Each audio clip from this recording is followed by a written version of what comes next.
কেমন আছেন চাচা? ভালো। করেন পান বেশি। পান বিক্রি করেন? ও আচ্ছা আচ্ছা, কি কি পান বিক্রি করেন আপনি? টক সব মিষ্টি। ও, মিষ্টি দিয়ে একটা পান বানান। চাচা কিন্তু বিভিন্ন হাটে ফেরি করে হচ্ছে পান বিক্রি করে। আমরা কিন্তু সচরাচর সেটি দেখতে পাই। আমাদের গ্রাম বাংলায় একটা কিন্তু লক্ষ্য করা যায়, বিভিন্ন হাটে কিন্তু ফেরি করে পান বিক্রি করা হয়। যদিও আমি পান খাই না, তো আজকে মিষ্টি জাতের একটা পান খাবো। পান আমাদের কিন্তু একটা ঐতিহ্য, বিয়ে বাড়ি কিংবা কোনো শুভ লক্ষণে কিন্তু পানটাকে সাথে নিয়ে যাওয়া হয়। সেক্ষেত্রে পান, প্রত্যেক পিস পান কত করে বিক্রি করেন? 5 টাকা। পান কিন্তু 5 টাকা বিক্রি করে। আপনি এই পেশার সাথে কত বছর ধরে সম্পৃক্ত আছেন? 20 বছর।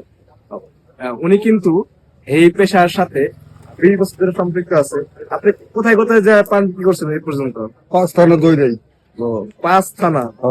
উনি কিন্তু টাঙ্গাইল জেলার যে থানা আছে, 5টা থানা ধরে 5টা থানায় কিন্তু অলরেডি সে পান বিক্রি করেছে। এবং বিভিন্ন খেলাধুলা হলে মানুষের সমাগম যেখানে বেশি থাকে, মেলা, সেখানেও কিন্তু পান বিক্রি করে থাকে।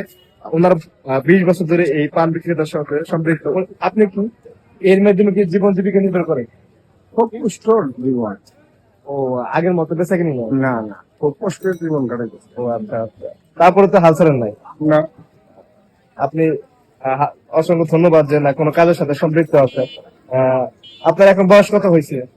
70 বছর। 70 বছর। আপনি যখন শুরু করছেন কত বছর হয়েছিল? 20 বছর তো আর নিব। আচ্ছা, এর আগে কি করতেন আপনি? কৃষি কাজ তো। কৃষি কাজ করতেন?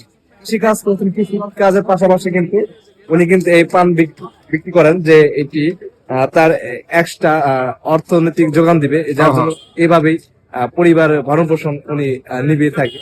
এর মাধ্যমে কিন্তু জীবন জীবিকা নির্ভর করে থাকে। আপনারা দেখতে পাচ্ছেন আমি কিন্তু পান নিয়ে দাঁড়িয়ে আছি। আমি ভিডিওর জন্য কিছু পান খাচ্ছি না, কারণ পান খেলে কথাবার্তা বলা যাবে না, এটা কিন্তু থেকে যায়। অসংখ্য ধন্যবাদ। আমি আবার নতুন কোনো ভিডিওতে আপনাদের সাথে সম্মুখীন হব। ভালো থাকবেন সবাই।